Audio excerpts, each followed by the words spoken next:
देश में कोरोना की बढ़ती रफ्तार को देखते हुए कोरोना की नई लहर की आशंका जताई जा रही है।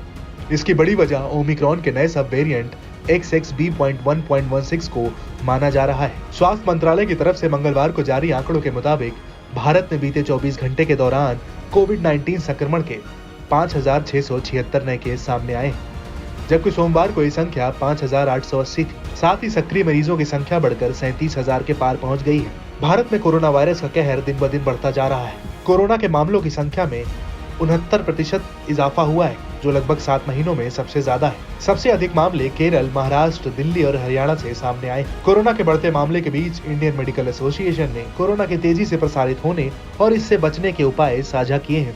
IMA ने बताया है कि अधिकतर मामले 60 से अधिक उम्र के लोगों और डायबिटीज जैसी पुरानी बीमारियों से पीड़ित लोगों में देखने को मिले।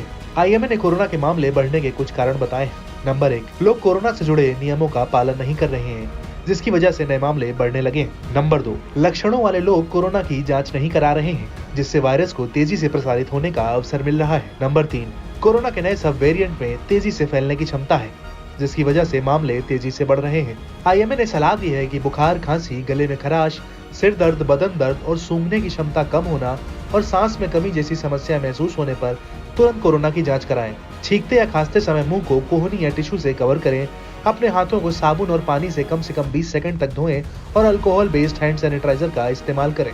नए वेरिएंट में तेजी से फैलने की क्षमता है, इसलिए मास्क लगाने की आदत को दोबारा अपनाना शुरू कर दें।